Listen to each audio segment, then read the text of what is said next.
Yo creo que, vale, 2 minutos y entramos, ¿eh? Okay. Guys, I know that I have 1 hour to speak. Yes, is that right? That's fine. Yes, and of course, I'm joking. and in Russian, okay, please. In Russian, yes, of course. Yeah.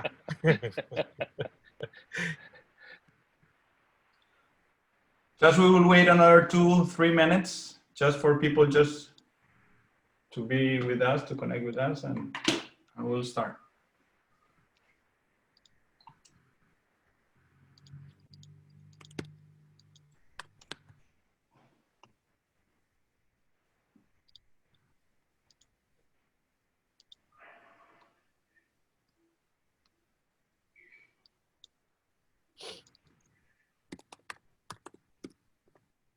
Profesor Centurión está aquí.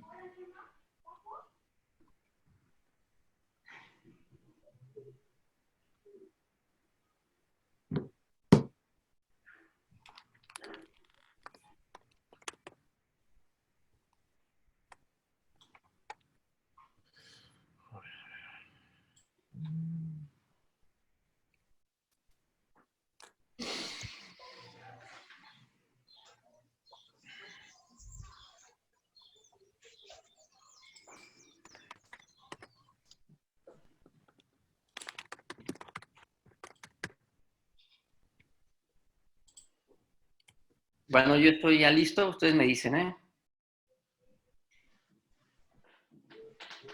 Lucho da la partida, no sé qué nos dice. Si empezamos. Solo 1 minuto para...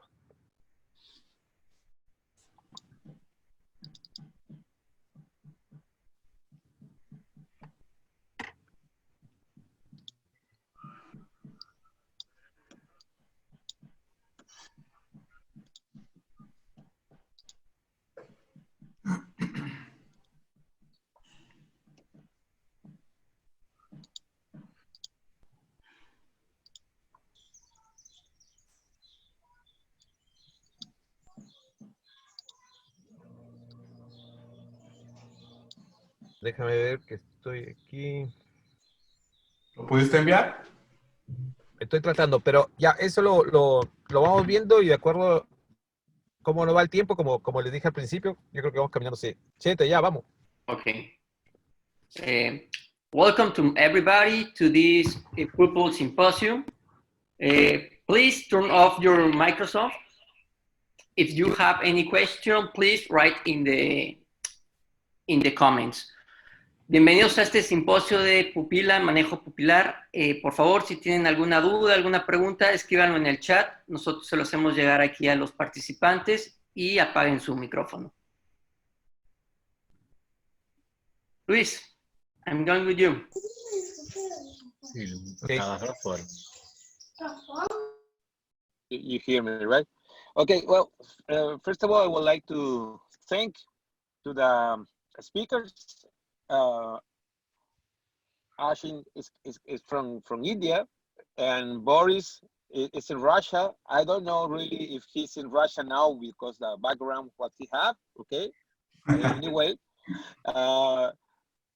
Sergio, he's from Brazil, like you know. So it's gonna be, I think, exciting morning. I really thank you guys for your time, especially Saturday, and really excited about what you're gonna share to the other colleagues. So please be.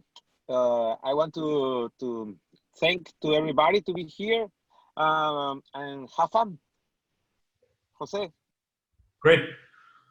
So, bienvenidos a todos a este simposio de manejo de pupila, de pupiloplastia y expansión de iris y reparaciones. So, welcome everybody. Thank you for joining us to this symposium. So, I want to thank you once again to the speakers, Boris, Sergio, and Ashwin. It was a little bit difficult to arrange the date, the time, and everything because the time in the world is completely different every place. So, but we are here and great. I think that is going to be a great symposium. So we can start. We have, with me is going to be Guillermo Mezcua. I don't know, Guillermo.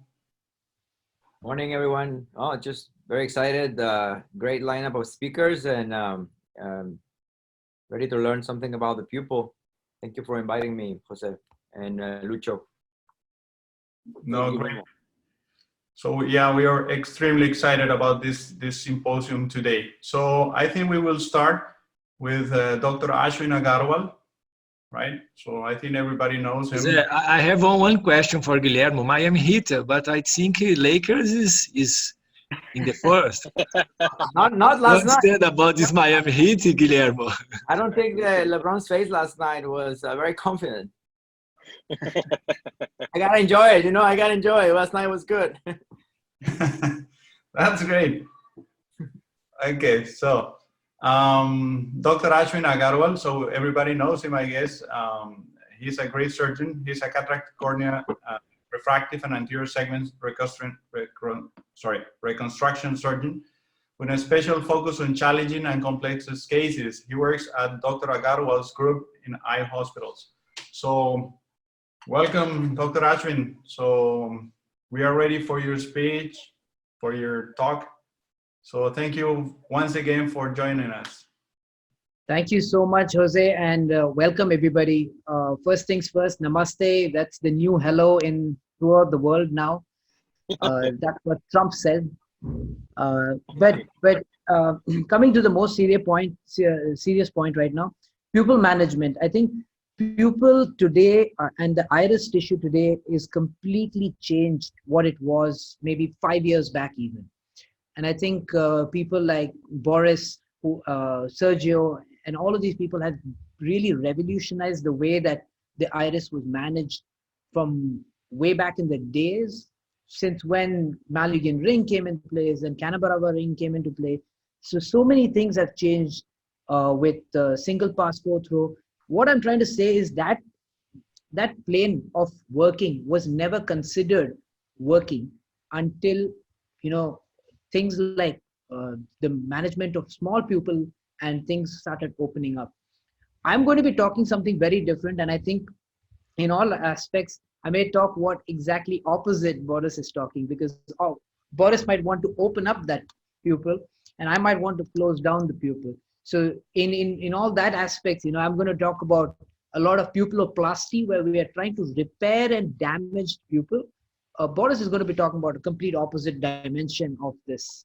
So just taking things off, I'll start with something simple but very important. The new technique of single pass through pupilloplasty. This has become a household name in iris management or pupil management. And I think to start off with that and then layer out different techniques that are being employed in combination procedures and why they are used, how they are used, etc., etc. I'll try and go quick just so that I can show you guys a lot more stuff than I usually do. So here's it. Let's understand what really happens in single pass through, and I'm going to deep dive into this surgical procedure. Let's take the iris tissue. You have a proximal iris, you have a distal iris. You take a 10-0 or a 9-0 proline. First of all, you make a stab wound at the distal side. Okay, so it's called the distal incision. Now, take a 10-0, 9-0 proline suture, pass it through the proximal incision, which is just the needle prick incision, pass through the proximal iris. A 26 gauge needle through the distal incision comes in through the distal iris.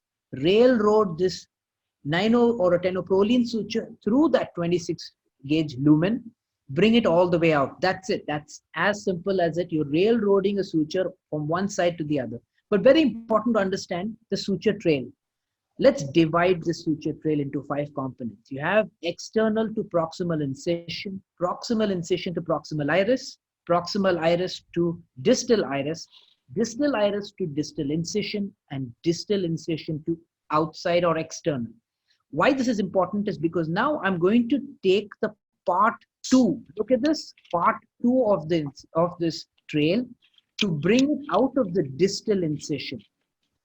Once this is looped out into the external, I cut that external half and I just simply throw this 4 times. So I've passed it once through the iris, single pass, and I've thrown it 4 times into that loop. and I just pull apart 1 and 5.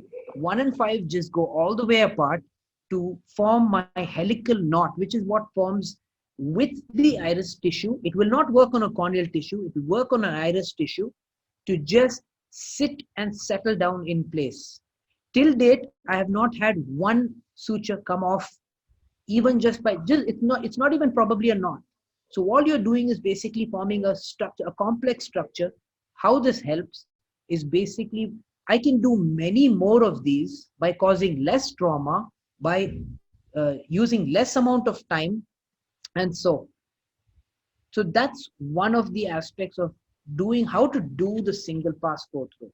Let's move on to a little one more step of complexity now. Let's understand combination, right? I mean, we have to combine these procedures. And why do we want to come? Am I sharing the screen? Yes, you're sharing. Ashwin, one question, sorry. Go ahead. Before you put past the stitches, do you pull the iris a little bit, just because sometimes it's a little bit like a stick right there at the periphery or so? You're absolutely right. Sometimes you have to counter that traction with a forceps, with an intracameral forceps. Sometimes you have to hold it in place, especially because in these cases, they're already traumatic. So you don't want to be causing too much of a stretch. So yes, you have to sometimes hold it. Thanks for asking that. Moving on, in order to master this, you really have to understand what the function of the iris is. It's to act like a shutter. When you have too much light, you're not going to be able to see well. When you have too less light as well, you'll not be able to see well. And that's where Boris and Sergio will talk about, but we'll come to that later. You can have different types of defects, right? But you need to combine these sometimes. Just look at these. Some of these wounds are really bad. You might have an iris root rupture along with a pupil rupture. So how do you deal with this? I'm just trying to explain to you, why do you deal with this? Because you want to salvage as much of iris. You want to prevent any anterior syndicate that might form in the eye. You might want to reduce this glare and improve the quality of vision. Along with that, you want to prevent any glaucoma or any high pressures. So how do you combine these procedures? Well, I'll just show you in a real-time case. So what you have here is a pupil rupture, iris rupture, all the way to the root, and you have an iridodialysis. So I might want to skip the cataract portion over here, just so that we don't focus too much on that. And also there was a wound on the capsular bag. So I'm going to skip those portions of the cataract. I did use a Simcoe cannula to remove it was a 27-year-old patient. And once I saw that there was vitreous as well into the anterior chamber, I always there was vitreous, there's no sulcus, I always tend to go to a glued intraocular lens procedure, where I'm now placing my glued intraocular lens by a handshake technique. So I'm externalizing both the haptics of the IOL and tucking them into the Gabor-Chariot's tunnel under the flap. Using some triamcinolone, I'm basically checking I'm checking that there is no vitreous there. Now, I do a single pass forthrough at the base or the root of the iris. That's the step number 1. The root of the iris, not the pupil, the root of the iris is where I do my single pass forthrough pupilloplasty. So I'm doing a pupilloplasty right up at the base. This frees up my leaflets. Just to make it simple, I'm not going to show too much of that because you already saw what the single pass forthrough pupilloplasty is. And once I chop it, now I sit back and reanalyze the situation to understand what's going wrong here. You have right now almost 180-degree iridodialysis. That is the major issue here. So to solve this, I am doing now something called as hang back technique for iridodialysis repair. Now I might require 2 iridodialysis repairs, but first let me finish one, then I'll sit back again. And so it's a double-armed tenoprolene suture needle gone through 1 corneal incision, pull it out under the flap of that glued intraocular lens and tie it down in place. Once it's tied down, I have my pupil still open there. And I can see the whole optic of that intraocular lens. A lot of us might feel, hey, let's just leave that. This is fine. Let's go. But I've seen too many patients now that come back with a lot of irritation, with a lot of glare. Just by this one closure of this one last step that I'm doing of single pass 4th row now, I close the leaflets and I make my pupil almost round, if not round. Now I've placed some glue, and this is post-op day 1. This is post-op day 3, and the patient improved to 6, 9 or 20/30 vision in 3 weeks time. This is after a trauma. This is a complete traumatic case. I'll show you another case. This patient came to me. Here's a case. Sorry. Here's a case. Okay. So this patient came to me from Iraq, and the patient came with this knife injury. Basically, the iris was completely tattered. I might have thought of an aniridia IOL, but I said, you know what, let me try and salvage something here. But first, before I salvage anything, in the primary repair, they had taken out the lens itself. So now I am doing a intrascleral haptic fixation with a glued intraocular lens technique using the handshake technique. Now I am bringing out both the haptics, externalizing them, and tucking them into the Gebauer-Charriot's tunnel. Now, after this Gebauer-Charriot's tunnel and the glued IOL is done, my intraocular lens is in place, number 1. Second, now I have to worry about the iris. Now, there is a wound that is completely opacified, but I can use this iris tissue in a very nice way, where I'm using a hangback technique to first form my iridodialysis. So in each case, see, in the first case I showed you, I did single pass 4th row first. Here I'm doing a iridodialysis. So what's the bigger problem? You have to look at that. The bigger problem here is the iris root rupture from every single angle. Not just the superior part, even the inferior needed some support. So I did another iridodialysis repair and then stabilized those two. Once those two were stabilized, now I'm doing my single pass 4th row to form my pupil. Now, once the pupil is formed, just one little bit, would you do this step all over again now? I tried to do it again, and my heart was in my mouth, to be really honest, because if this tore and if it cheese wired out, I probably would have had a very, very tough time to give an answer to the patient. But fortunately for me, the patient did extremely well. The iris stayed, and it is still staying. This is the post-op 1 week of the same patient.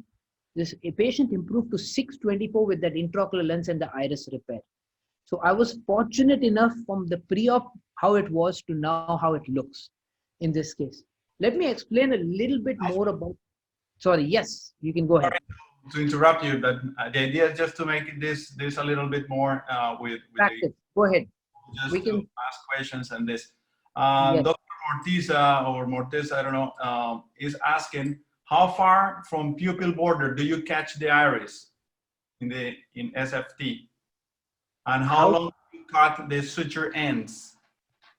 So I probably leave 0.5 millimeters only, and I pass the pupil and I pass the suture into the iris tissue.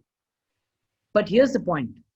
If you have a friable tissue, if your iris is already atrophied and friable, please go and grab a more healthy tissue, because that's always going to be a little more stable than a friable tissue. Perfect. And it won't cheese wire. And Dr. Noé Rivero is asking as well, what is the pupillary diameter that seems appropriate to live and have a good visualization of the retina later on, right? And avoid at the same time photophobia or dysphotopsias. So if you're doing just a single pass 4th row pupilloplasty, a 3 to 3.5 millimeter is great. The minute I will show you another case later on for pinhole pupilloplasty, but that has refractive needs. Those are refractive cases, and you need to have a refractive outcome. And I'll come back to that at some point. There I go down to even 2 millimeters, but does the periphery, can I see the periphery? In some cases, yes. In some cases, no. Yes, that is a worry if you go down to 2 millimeters. But if you're in 3.5 millimeters, you have no issues. You can see the periphery even with that. Not a problem. Great. Have you tried in phakic patients? I mean, with trauma, that's a quite You can get away, but I wouldn't recommend it. I wouldn't do it again. I have done it. It's not worth it. It's too troublesome, and you might cause a lot of damage. And I wouldn't explain to tell somebody else to do it. I wouldn't do it myself again, if that's what you had asked me. Yeah, perfect. So let's go on. Great. Okay. Thank you. So moving on to iridodialysis, and then I'll move on to some complex, really, really complex cases. We've all seen the Hoffman's technique. Just to reiterate the technique, I'm going to just showcase a video which will make it easier. I think we all know about Hoffman's technique. Let's do the modern day techniques a little bit more. We all know about hangback as well. This is a simple animation that shows hangback. Basically, you made a scleral ridge. You make a double arm needle through a same incision site. Make sure that your needle goes through the same incision. That's the most important point here. And you tie it down.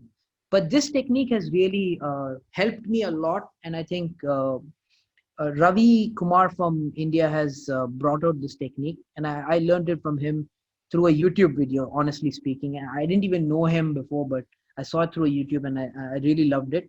What I'm doing is basically creating a scleral ridge, passing a tenoproline suture all the way through, threading it through a 26 gauge needle. Now that is my device, the 26 gauge needle with a suture. All I'm doing is passing through the iris root, coming out. That's a free end. Come back in, and like a sewing machine, go back through the iris root at another point, form another loop, hold that loop, come back out in, and go back out. So you have two loops and one free end. This is what you have. You have two loops and one free end.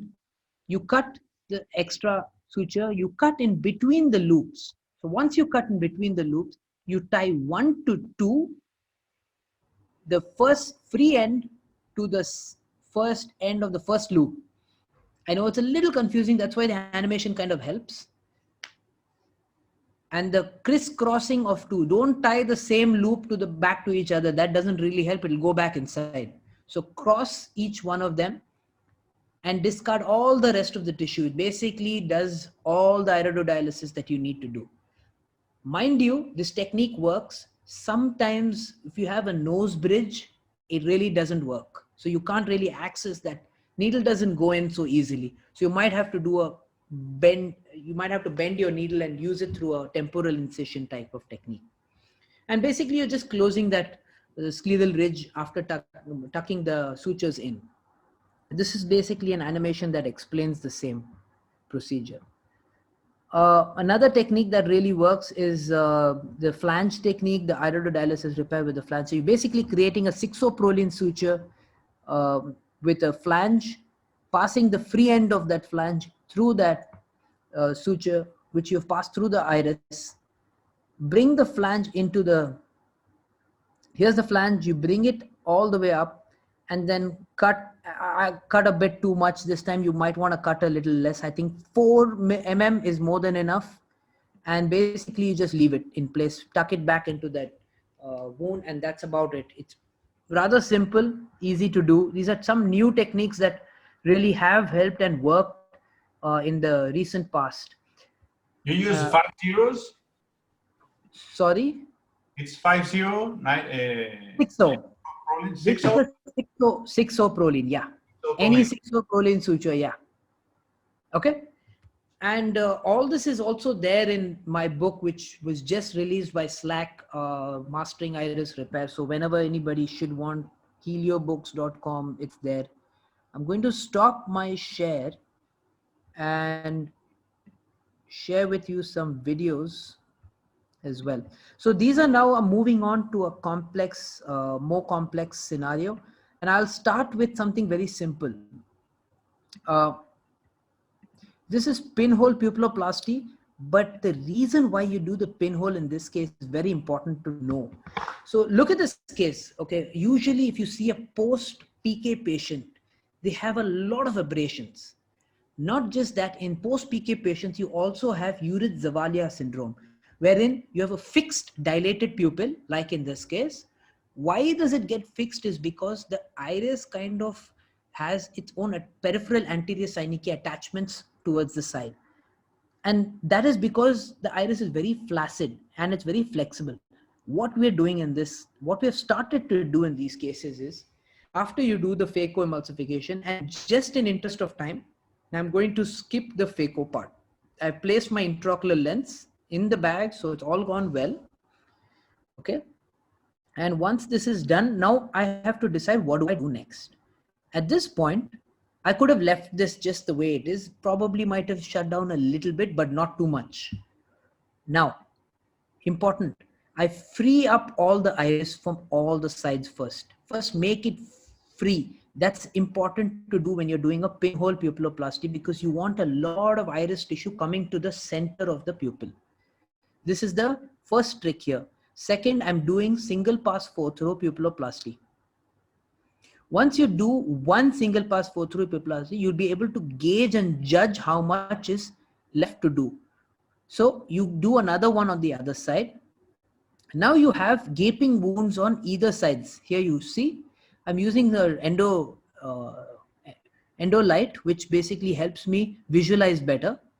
But I'm closing in all those wounds or all those gapes of iris tissue. What this is doing is not just closing in the pupil, but it's also stretching that iris, and that iris will never go back and form a peripheral anterior synechia again. Now this pupil is too large for me. If I want to negate, again I repeat, if I want to negate the impact of the corneal abrasions, I have to bring the pupil size down. If I don't bring the pupil size down, the corneal abrasions are still there in that 3 millimeter zone. I need to bring it down to approximately a 2, in this case 2.25 millimeter. And once I'm bringing it down, use your Purkinje image. You'll see my Purkinje image number 1. That is my central point, which I use to center my pupil. Once this is done, I get great results. About 6-9 post-op day 4, where the patient was seeing 2200.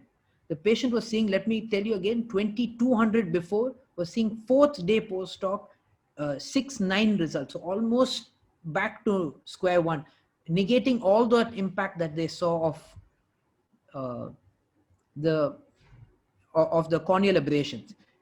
Another 2 reasons I'll give you why you want to do pupilloplasty and why you should have this in your armamentarium, why you should know this technique. I'm just going to show you with videos. I think those are the best ways to do it. Just a second. So, sorry guys. Yeah. Beautiful cases. Okay. Thank you. Okay, so here is a case of pseudophakic bullous keratopathy. But a lot of times we actually end up not asking the right question. So one of the questions I started asking myself was, why are we doing pseudophakic bullous keratopathy? What's the cause of that pseudophakic bullous keratopathy? Most common cause is some vitreous in the anterior chamber, or the IOL is moving around. So in this case, it was vitreous in the anterior chamber. So anytime you have vitreous, you can cut off vitreous, but it might come back again. One. Second, there's a big gap there. Now, if you have that gap in the pupil, there's a chance that if you're doing an endothelial transplant in this case, the bubble that you put inside the eye is going to go down into the posterior segment, and it's not going to help hold that graft in place. Must remember, you want to hold the graft in place. So I'm doing a pupilloplasty here, not for any great visual outcome, but also to ensure that this bubble, look at the bubble. I'm using constant air into the eye so that I can do my grafting properly. Okay. So once I have my graft in, recipient graft removed, my recipient tissue removed, and that I can do with air, the air stays because of the pupil being round and small. The air is not going to stay if I have a big, large pupil or a defect in the pupil. where all my air is going down into the vitreous cavity, which does not help. So once I have removed my recipient graft, I now take my PDEC graft and I use pre-Descemet's endothelial keratoplasty as my technique of choice because it's much more rugged. I can do something which I can never have thought of with DMEC tissue, and that is using instruments on the tissue itself. Remember guys, DMEC tissue is going to tear the minute you touch it or try and manipulate it inside the eye. The PDEC tissue is much more tear resistant. Why and how I can say that is because of this. Look at this. I'm using a reverse Sinski to basically drag that whole tissue and open it up inside the eye. However cringe-worthy this may be for everybody to watch, but this really works because the next day post-op of this patient is what's going to be most important. And once I have that pupiloplasty in place, pushing that air bubble all the way up, I can do any maneuver inside the eye because the air is not now going down anymore. It's staying up. So that's why the pupil repair has become far more important to learn and have in your armamentarium, not just for cataract, but even for corneal surgeons to know. So if you're a corneal surgeon, you need to know this technique from that perspective as well. So, and then once you close all of this down, I'm just going to go to the end of the case. This is me after finishing off the end of this procedure. And this is pretty much the end of the surgery where you keep the patient for a 1 hour period. And that's pretty much the end of that procedure when you're doing a SFT with PDEC. The next step, I want to show you a really complex one where I'm doing 4 procedures in one. Okay, so here is a pseudophakic bullous keratopathy. You also have IOL explantation and glued IOL. Along with that, you have an SFT. So I hope my video is clear to you, all of you. So I'm a lot of procedures in one, but I hate doing open sky procedures. I don't know how many of you have done corneal transplants with any combination of any other procedure. I don't like doing combination with open sky. Anything open sky, I'll be very anxious. So I love doing them under closed this thing. So what I've done here is made 2 flaps and a scleral tunnel. I tried to remove this tissue, but it's such a thick, ugly epithelium that it was coming out in piecemeal. I said, you know what, just leave it alone. Don't worry about it right now. I went with my trocar, posterior trocar, because I know I have to do a IOL explantation of sorts at some point. I'm making my sclerotomies here. And after my sclerotomies, I'm basically externalizing that intraocular lens. So that intraocular lens now is damaged. And once I'm bringing it up, I know visibility is very tough in these cases, but I could see because of one additional aspect is my endo light. When my endo illuminator is there, I can get a tangential view. Now, once that intraocular lens is in my anterior chamber, I open up this wound and now explant this ACIOL out of the eye. Once this intraocular lens is out of the eye, I do my vitrectomy, anterior vitrectomy, and place my glued intraocular lens. Again, remember, if you're doing a Yamane, it's going to be a little more tougher than doing a glued, because the glued you only need to visibly see the blue haptics. That's it. And if you can grab that, you're out. So pretty much not much visualization. It's much easier to do a glued IOL in a hazy cornea than to do even a cataract surgery, to be really honest.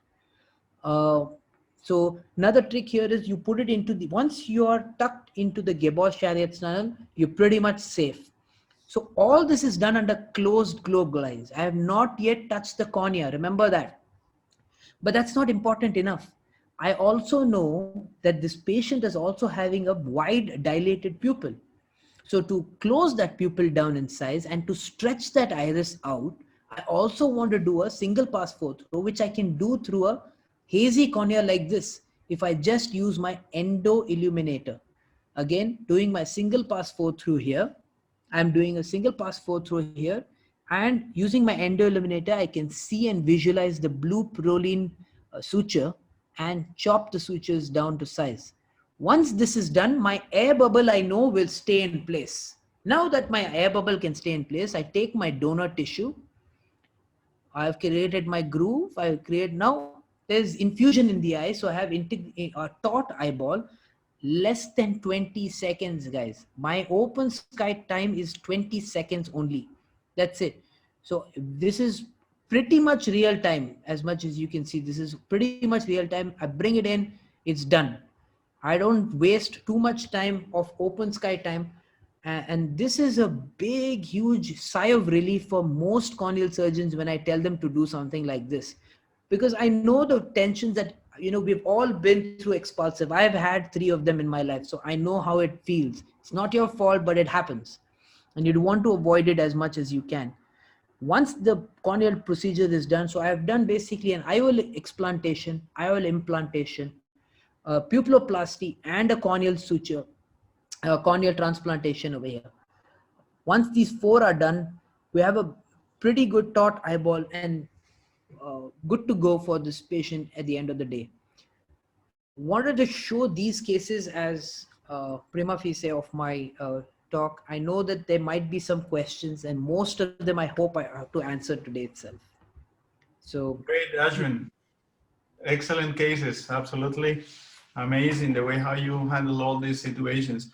There is a very interesting question Dr. Ortiz is asking about, in these cases that you showed about Urezza Valia, in which the iris is completely open. So you always prefer the single pass sutures, or have you tried the cerclage? Okay, I love the cerclage, but on a video. To be honest, if you try to do the cerclage on these, so here's my point, right? The trauma that I can cause and the time that I take is much lesser in single pass 4th row compared to cerclage any day. There's no doubt about it. Cerclage, at the end of it, looks pretty, but you need a really good iris for it to look good as well, right? I mean, you need a really healthy iris, I would say. In a single pass, if you have just a small area of good iris, that's enough for you to join 2 healthy areas. That's enough for you to survive. Which is the big advantage in single pass? The other big advantage is manipulation. The amount of manipulation that I'm doing with cerclage is far more. And that's going to cause reactions the next day. We all know the amount of times I touch the iris. Even in a cataract case, every time I touch the iris, next day reactions are a little more than not. So those are my take on this thing. Cerclage is beautiful, but on video. Yeah, and probably there is much more chances of hemorrhage during the cerclage because of the fibrotic tissue that is around the iris, right? Yeah. I don't know, Guillermo, probably you have any question or so? Yeah, I have one question, and excellent cases. Ashwin, what IOL do you recommend? What are your top 3-piece lenses that you recommend for your blue IOL technique? Yeah, so I think it's a great question. I would still go with the CT Lucia 603 if it's available. Honestly speaking, I think that's an availability issue today across the world. But CT Lucia from the Zeiss guys are good. But I see that the Sensor is brilliant, Technis brilliant.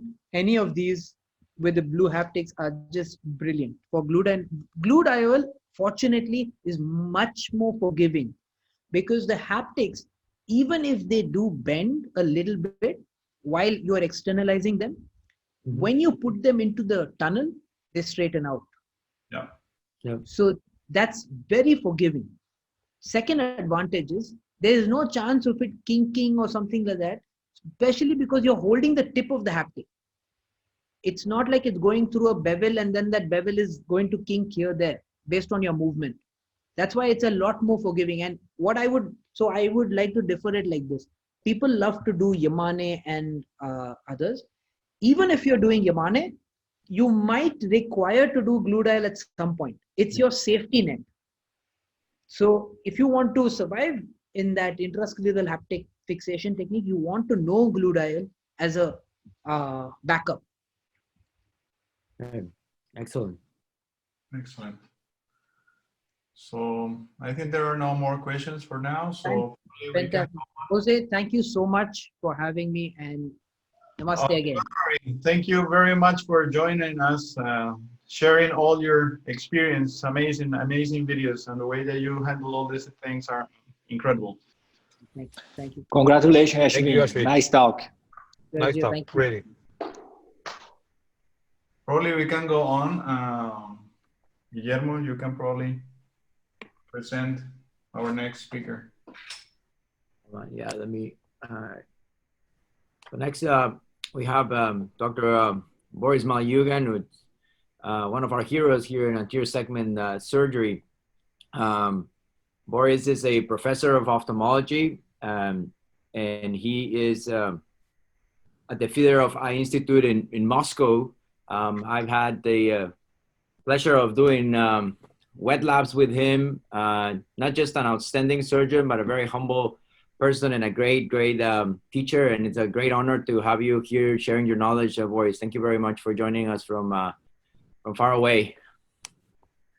Thank you very much, Guillermo. It's nice to see you, as well as my great friends from Latin America and especially Peru, and where I had the chance to be last year,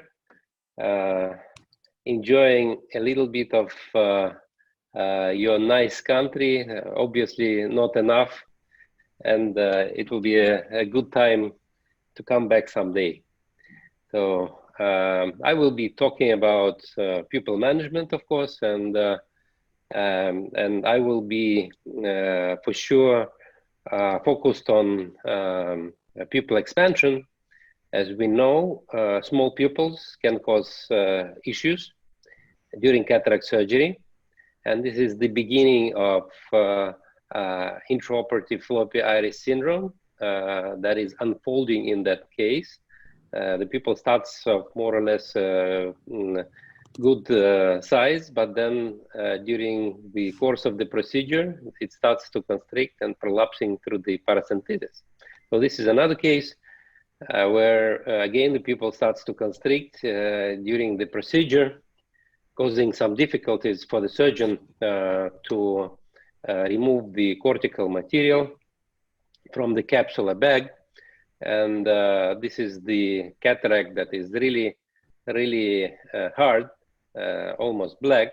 And in this case, when you need a lot of manipulations and a lot of ultrasound, as soon as the iris goes into the phaco needle, so it has a tendency to be aspirated again and again. So that's why I do believe the prophylactic approach is very much reasonable here. So what devices do we have? Iris hooks. I think the surgical world is now divided by two more or less equal parts. One part is using iris hooks, and the other part is still using iris hooks. Obviously not my preference, but worth to be mentioned.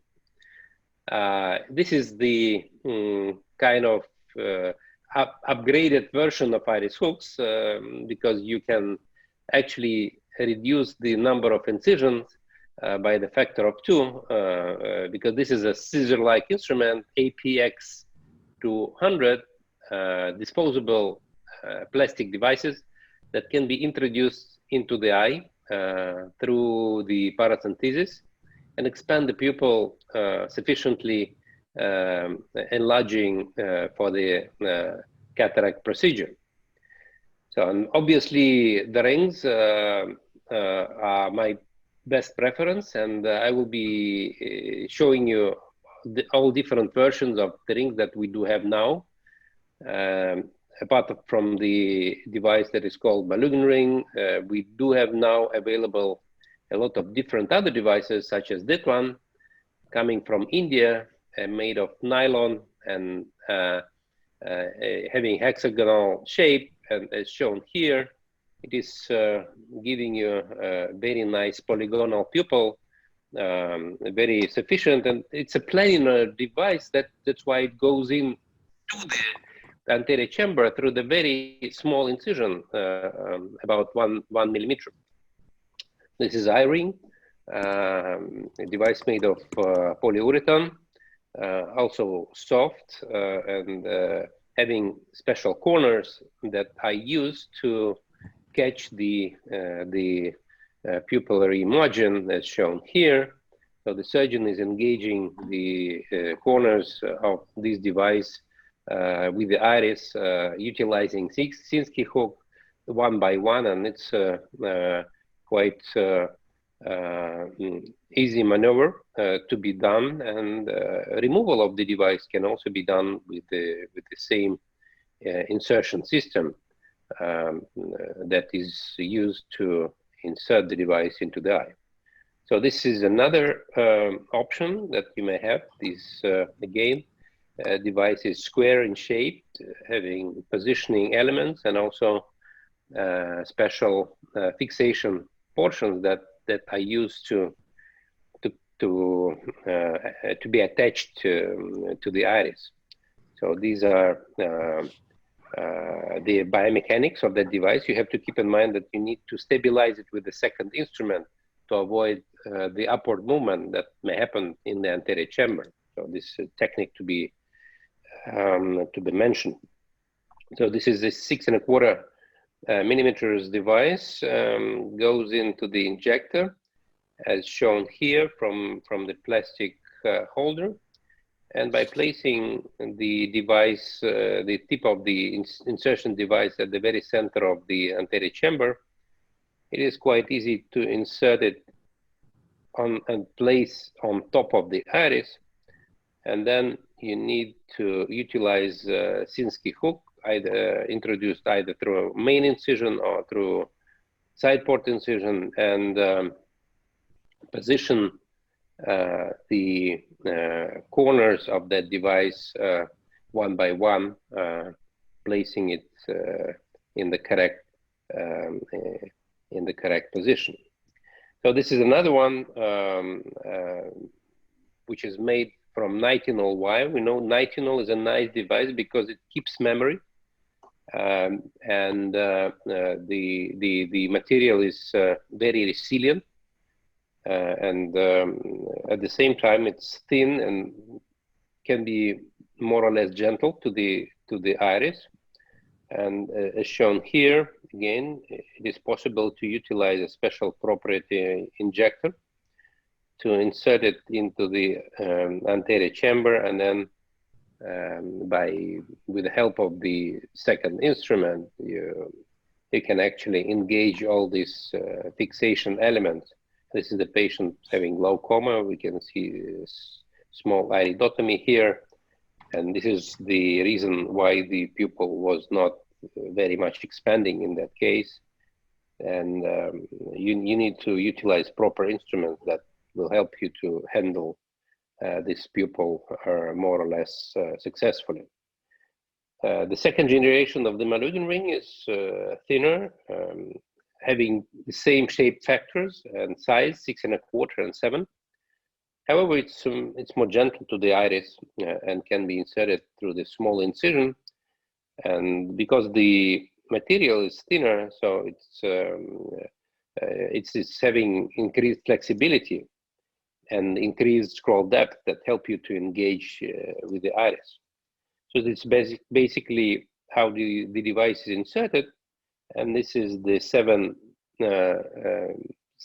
millimeter in diameter. So it's better to use in floppy iris syndrome, as shown here. And I still love to use the smaller, the smaller version of the classical Malugin ring when the pupils are very fibrotic and the iris is very resistant to stretching. So because the newer device is a little bit too pliable for these irises. So you may consider having both of them in your surgical armamentarium. And this is the lovely combination of devices that I love to utilize during the surgery. These are capsular hooks And now there is a newer Chang modification with a reduced gap in this area. And the Malugin ring, and this is the case of a patient having cataract, small pupil, and loose zonules. So this is a combination because of pseudoexfoliation syndrome. And of course, first we need to expand the pupil. The pupil is now being expanded by implanting the Malugin ring, and now I'm engaging the last scroll. The good thing is that actually in most of the cases you automatically engage all 3 scrolls, and you need to manipulate on only the last one with your side port instrument. Then you position the device at the very center of the pupil, and in severe zonular weakness, I like to initiate my capsulorhexis with a sharp bent needle, because forceps may be a little bit more tricky. With the forceps, it will be a little bit more tricky to puncture the iris. And you can see here that the lens is mobile. That's why I'm using the second instrument. And the idea here is to stabilize the lens, so to avoid the excessive movements of that device. At some point, the decision was to place the capsular hook into the capsulorhexis opening. And it's a very, very nice device, a little bit bulkier than the iris hooks. However, the good thing, it is supporting equator of the capsular bag and does not causing the stress on the capsulorhexis edge. And you see that the lens is now stabilized with the capsular hook, and I can proceed with the capsulorhexis because the movement of that lens are much less significant. It's very critical to complete your capsulorhexis, and you have to be quite careful when you are approaching the area when the iris or capsular hook is located. So that's why I temporarily disengage it in order to avoid any irregularities in my capsulorhexis opening. So then I go back with the capsular hook, engage it, and then I will proceed with a couple of other hooks because the laxity is very significant. So I need to really stabilize that that lens during the procedure. So usually I do like to use 3 hooks. However, sometimes it is necessary to use all 4 of them. Nucleus is removed, and this is a very interesting maneuver.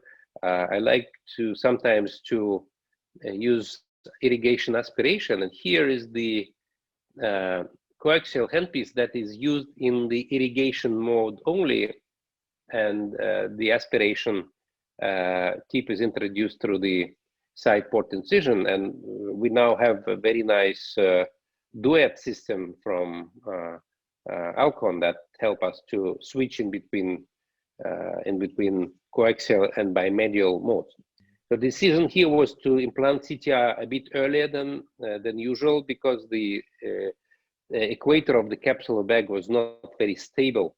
And we have to keep in mind that in spite of the fact that the capsule hooks are there, so there is still area where the equator of the capsular bag here can be not very, can be sometimes mobile and not very stable. And that's why it's sometimes reasonable to inject CTR to stabilize the equator. So I'm implanting here the IOL on top of the iris first, and then repositioning both haptics one by one.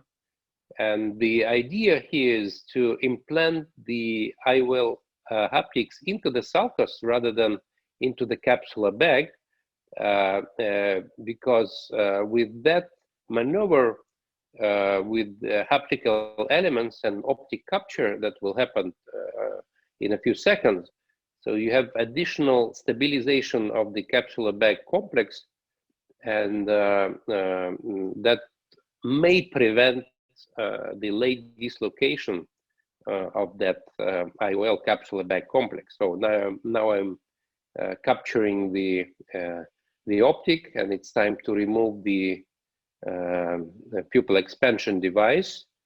Now it is disengaged from the iris.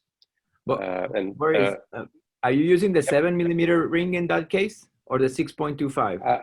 No, this is 6.5. That's why I was. It was a little bit too tight for the optic of the lens to go through that. It might be better to use 7. Mm-hmm. However, the decision was to go with 7. As shown here, this is the typical picture of the when you have capsulorhexis optic capture, because in the area when the optic capture junction location, so you actually have this shape of rhexis, and basically that is the end of that case. Boris, yep. Sorry, one question here. Dr. Mortiza is asking is every time that you have an IFIS patient, do you use these expansion devices, the Ring? I like to start the IFIS cases with intracameral injection of phenylephrine. Yeah. And it showed that it's very helpful in stabilizing the iris and strengthening and improving biomechanical property of the iris. But if phenylephrine does not work, I like to go with the pupil expansion ring. Mm-hmm. And there is a nice paper written by David Lockington, and he mentioned the interesting phrase that he coined this phrase: when you think about ring, you have to use it. So I mean, if you have a feeling that something is going wrong and the pupil becoming smaller, so you don't have to hesitate. You need to use the ring, otherwise you may go into trouble later on. Absolutely. True. I have the same principles for every single detailing and surgery, right? Yeah. They're asking if there is a very small pupil that is tight because it's fibrotic. Do you stretch it before you put the ring? What do you do usually?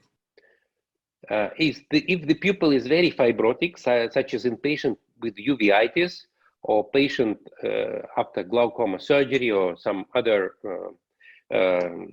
issues, I do like first to expand the pupil a little bit.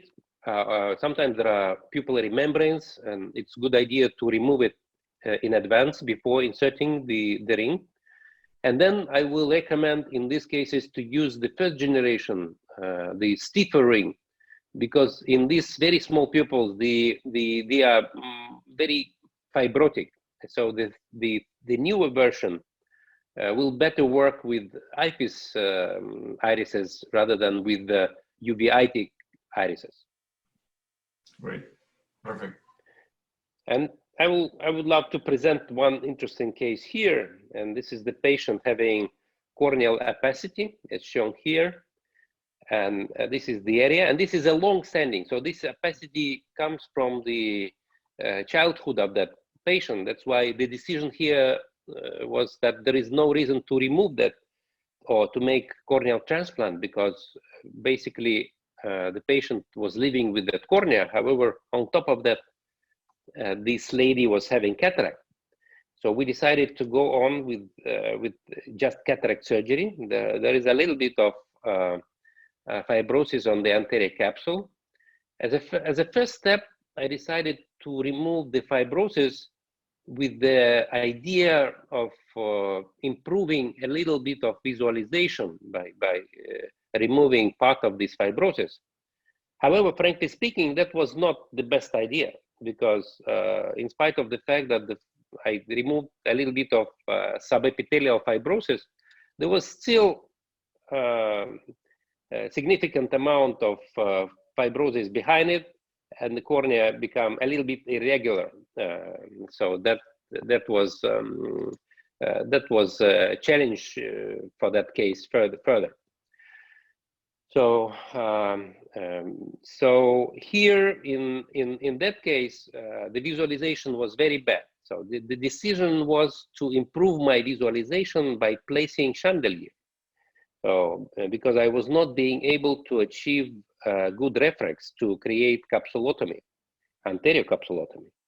So here is the introduction of this chandelier, and you will see here how the reflex changes dramatically. So in these patients with very significant corneal opacity, you may have very nice visualization of the anterior segment by utilizing this maneuver. Trepan blue is used to stay in the capsule, and viscoelastic on top of the cornea because of a little bit of irregularities. The pupil was small, so the decision here was to expand it. And again, you see that the combination of retro illumination, trepan blue, helped me to expand that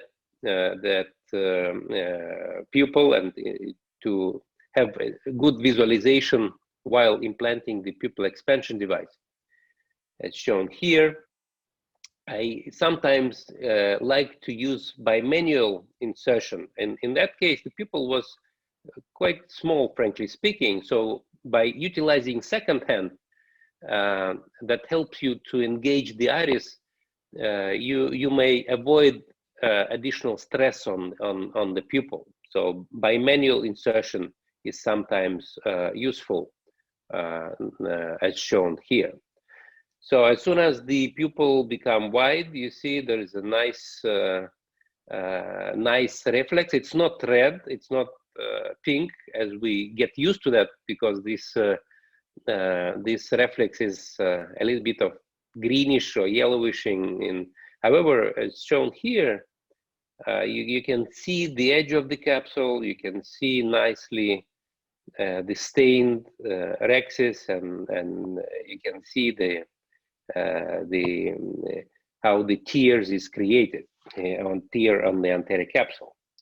Following that, more or less usual steps, including hydrodissection and then phacoemulsification. And again, I was trying, at some points I was trying to even to switch off the illumination of the microscope, and it also worked quite well.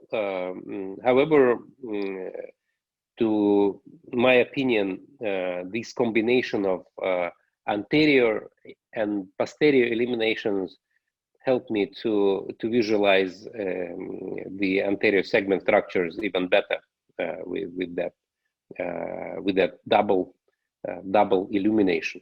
So of course, you have to be careful because the visualization is not absolutely perfect, so it's still having limitations, but it's not very hard to remove that nucleus. And I also had a tendency to perform phaco more in the plane of the iris rather than in the bag, in order to avoid any issues with the posterior capsule that may happen when you don't have a good visualization of the posterior capsule. So it's rather kind of iris plane or anterior chamber phacoemulsification rather than in the bag phacoemulsification, which is here. So evacuation of the cortical material is done with the bimanual irrigation aspiration system. And again, this cortical material is looking a little bit different in color, however, still possible to visualize. It looks like there was a bit of zonular laxity, so the decision here was to implant CTR to avoid any late issues with the IOL capsular bag complex. And as shown here, the integrity of the posterior capsule was visualized utilizing intraoperative OCT, and was still possible to see the posterior capsule extended with viscoelastic. And it's a very, very thick lens, that is going on in their 31 diopter, because the eye is short, and that's why the implant was having high optical power. So it's time to remove the pupil expansion ring here, which is done one by one. Scrolls, first distal scroll and then proximal scroll.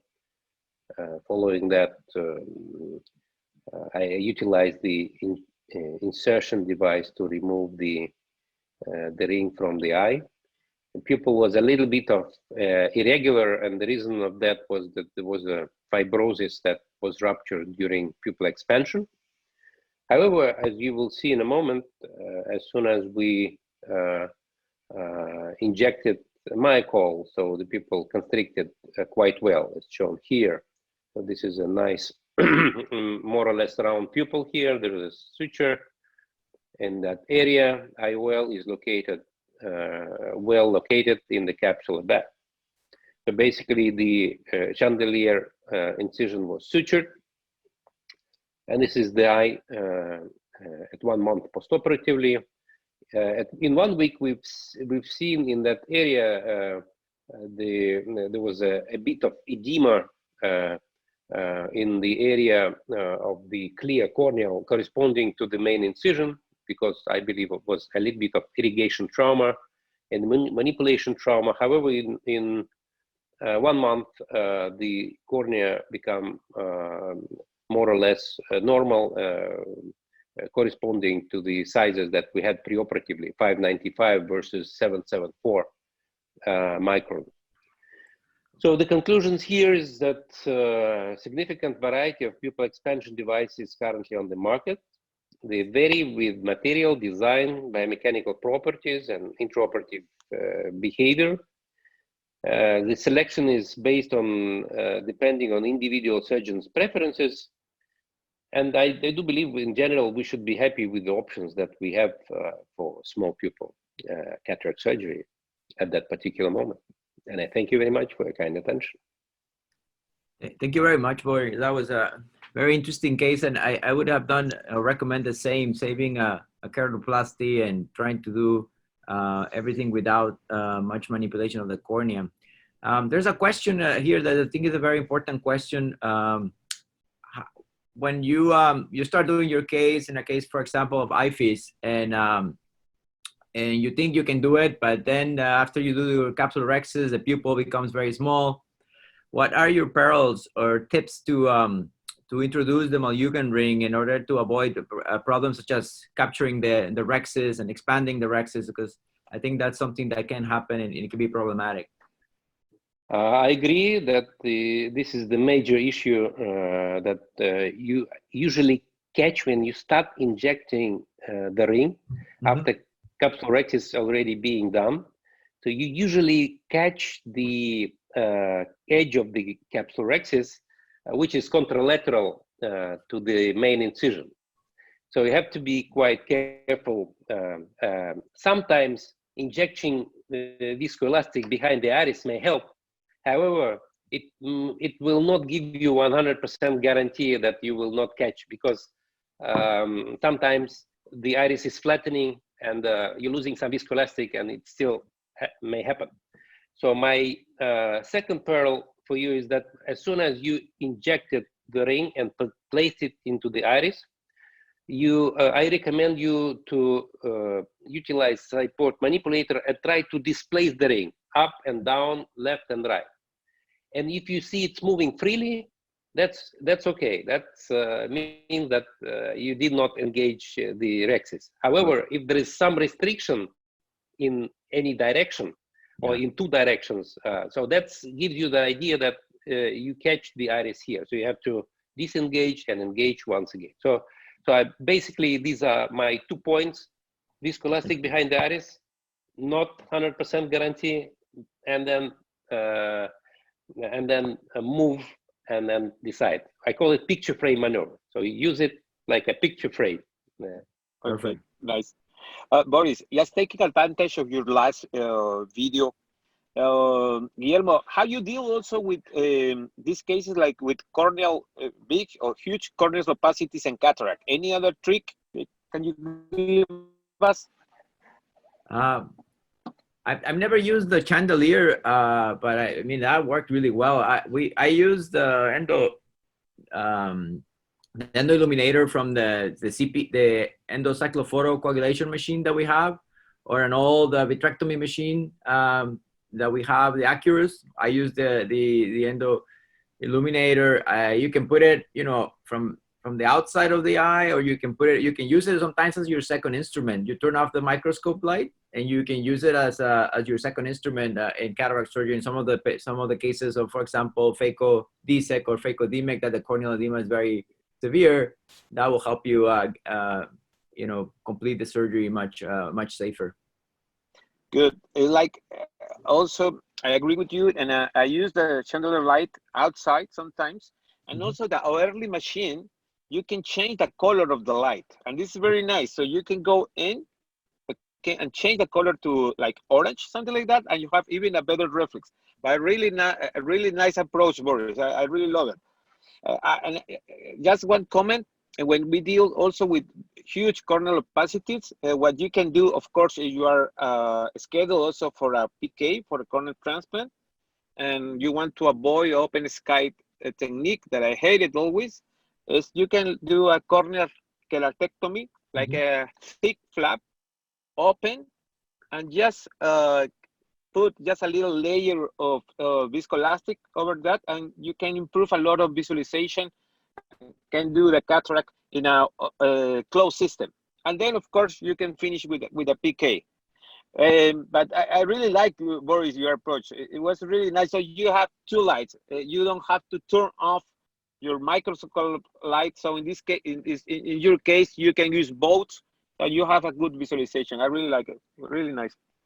Yeah, you actually can use both, and I tried to switch off one or another, but I think the combination works very well.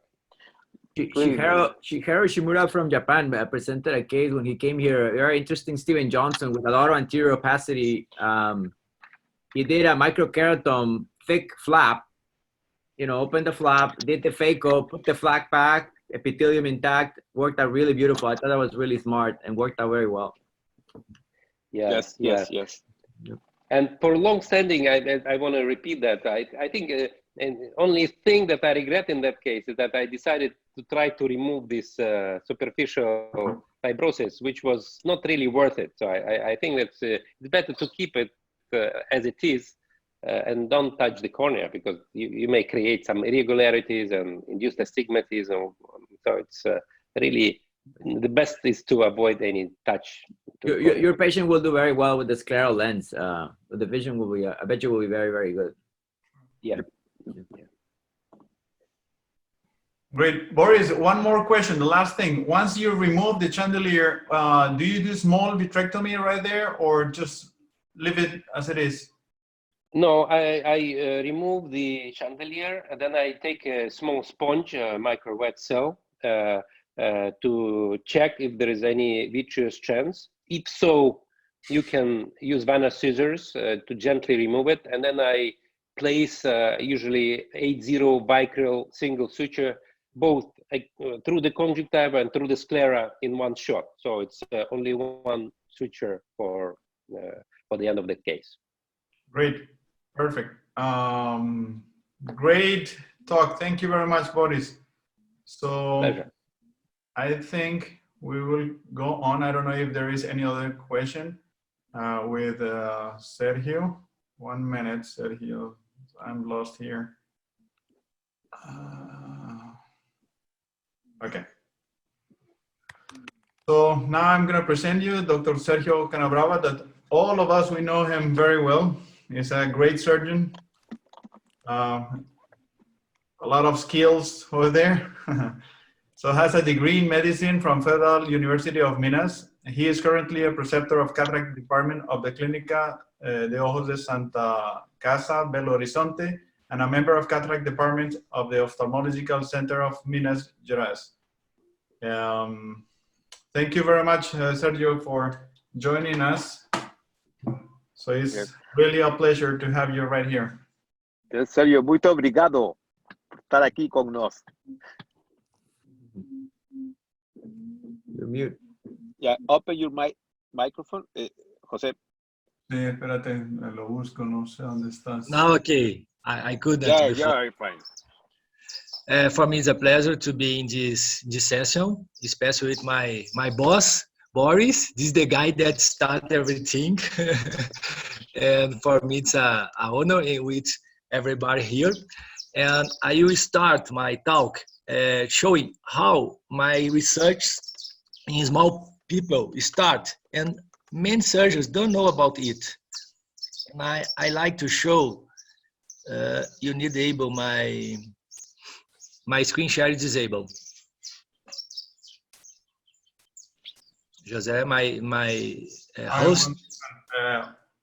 Chente, es que no está como, yo no lo puedo habilitar. Sorry. Yes, now is okay.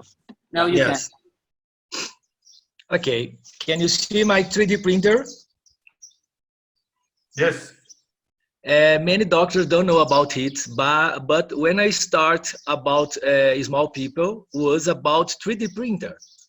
And because in Brazil, sorry, Boris, but in Brazil, the Mali ring is so expensive. You know about it? How about 3D printers? Are they less expensive? Yes.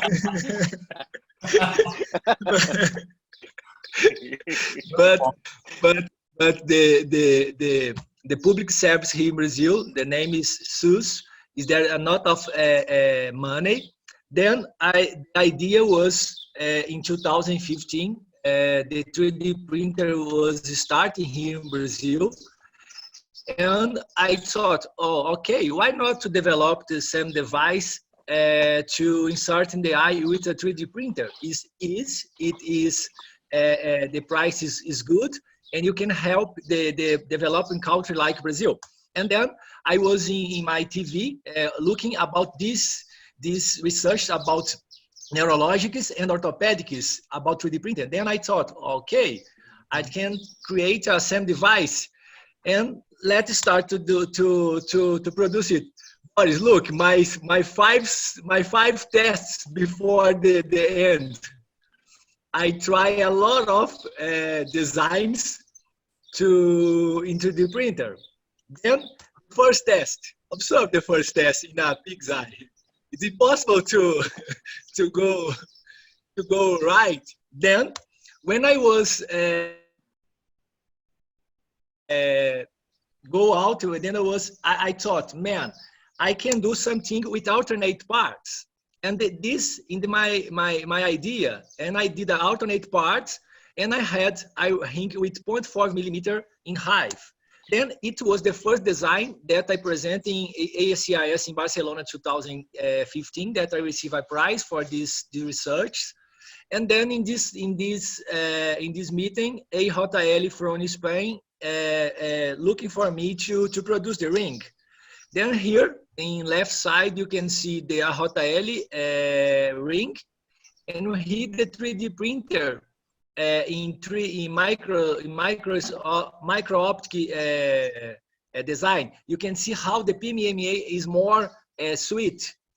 And then here the final design, that's the design you produce today. Then everything starts with a simple 3D printer. It's the thing that I want to show about it. Then I will share now my second one here. Here, I call this technique about bull bubble, okay? I do incision with 1.2 millimeters, is the size of the cannula, observe. And you insert a bubble, and you go inside the synechia and broke the synechia, and then you insert the triple blue behind the iris. With this, you can avoid visco with OVD. Then when you insert the expansion ring, you can see how the capsule, the anterior capsule is staining. Observe. Then it's important to do a 1.2 millimeter incision to insert the cannula, and then insert the bull bubble,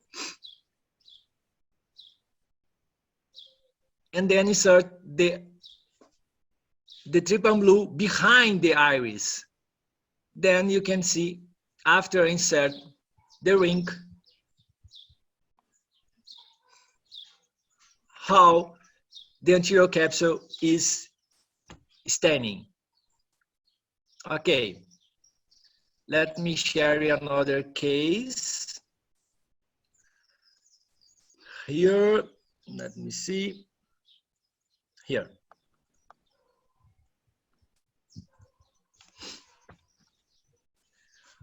So today we talk about pupil management.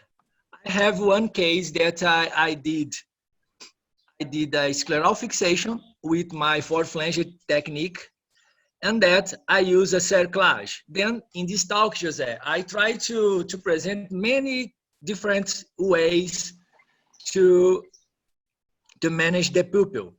Then here, first, I will fixate the IOL. This patient is a patient with traumatic eye, aphakia, and the iris is broke. Then I use here a 6-0 polypropylene suture, a simple 6-0. The price is $3. You can see everything in Brazil. I need to looking for solutions for price. Is the problem in Brazil? It's a large country with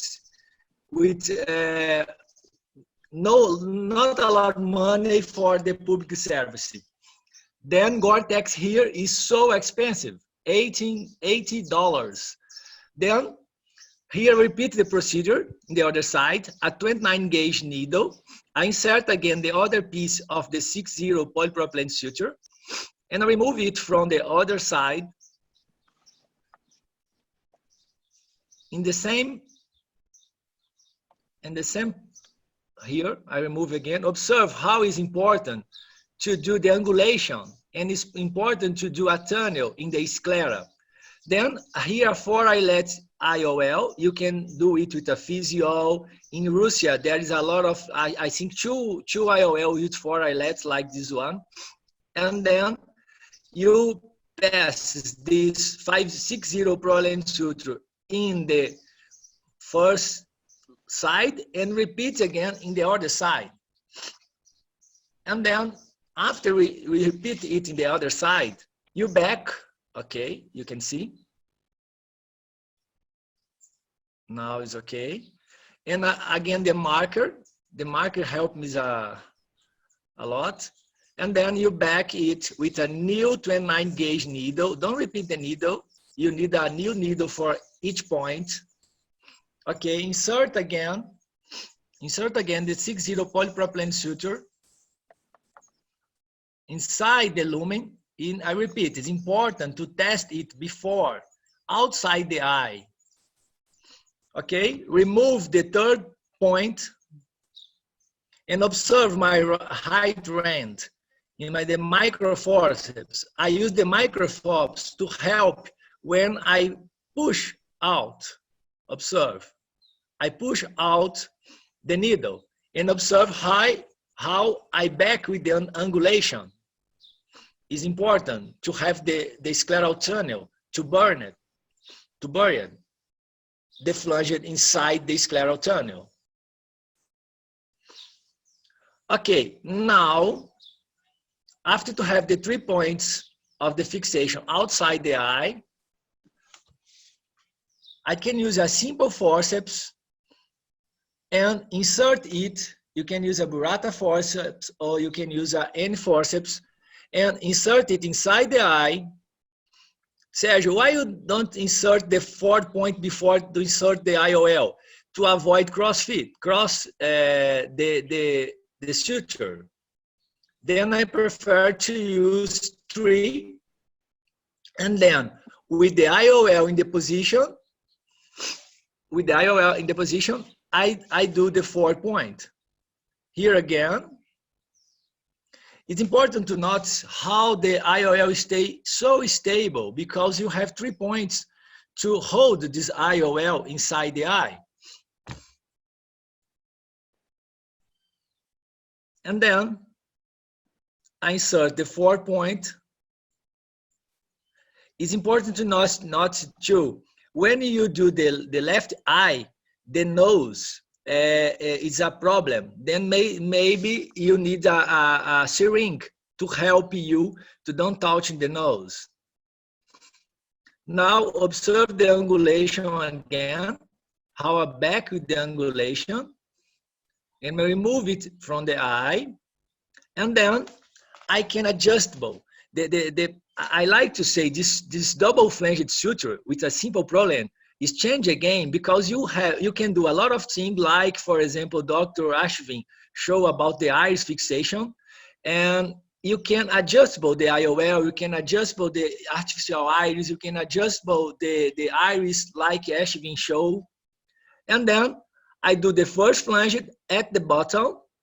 It's important to do the flange at the bottom, the 2 flanges at the bottom. Cut again, and observe, I can adjust the suture. And I'm safe because the IOL is hold for these 4 points. And I cut, don't need to cut so near to the sclera because you can adjust it, as you can see. Then don't need a large flange, a big flange, and then observe how I just using the 2 hands. One hand pull and the another hand push. And again the other side. Observe how the IOL is centration. And then now I will start the cerclage. I know Ashwin don't like cerclage. I love the 4-2 pupiloplasty 2, Ashwin, but I like to present this case today. Observe, it's important to set 120 degrees from each point of the cornea. And here, I will complete the surgery doing the cerclage. And it's important, you need to have this 120 degrees to have better movement inside the eye.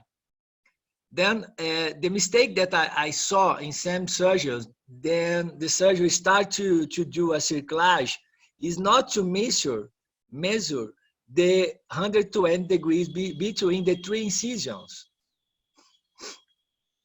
Here, you can use a needle. I like to use a needle here to get out this needle 10-0 polypropylene needle, but you can use a cannula from the OVD, and I remove the first part, and again, and I go for the second side of the cerclage. Here again, go and go and go. Observe, note how the IOL stays stable during all my procedure.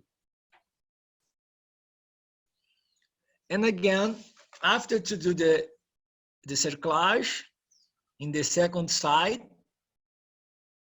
I remove it using a simple needle. And then back with the iris inside the eye again. It's a tonic iris because the trauma. And the interesting in this case was the wife of this patient that sent here in the eye an instrument. The wife and the patient was fighting, and the wife sent here something in the eye and break the iris and break the crystalline. It is a young patient. I told him, I don't want a wife like you, man, like you have. And then And then after complete and observe how I bent the needle. I like to bend the needle to have better way to hold this needle. And then it's important to finalize it, to final the suture inside the eye. Observe. It's important to do it inside the eye. I like to maintain about 3.5 to 4 millimeters to have a better visualization. Then I will finish the four flange technique, and I will do now the third, and then I back and observe the other side. I cut it, and I pull to have attention. And after I pull, I do the flange, and I insert it inside the tunnel. And here I'm I will final it. And here the final aspect of the patient. Here I will share my last case. Beautiful case. One comment right there, Sergio. Okay. So you do first vitrectomy. Obviously, you have right there the. Yes, it was the second procedure. The vitrectomy was 1 month before. Okay. Then after, I like to wait about 1 month to do a secondary implantation and cerclage, because there's a lot of trauma in this kind of eye. Then in my hospital, first my retinal surgery, do the vitrectomy, and I wait 1 month, and then I go for the second time. Yeah, perfect. The idea of waiting 1 month is just for the inflammatory reaction just to come down, I guess. Yes. Okay, let me share the final one. And here I will show only a case about artificial iris. And here I will show how everything started. Starting 2017, when I saw the flange, the Yamane flange. And then again, my problem in Brazil, the public service, because I have my private clinic, but I work in the public hospital for help patients. In the public service in Brazil, there's no money. Then in subluxated cataract, I was using a 10-0 polypropylene because Gore-Tex is so expensive. Then I had the idea, why not to use first double flange polypropylene? Then in 2017, I published it and received this prize in ASCRS. And then in late of 2017, I have the idea that for me, change the game in challenge case, because everybody has a problem. The 5-0 problem is 10 times more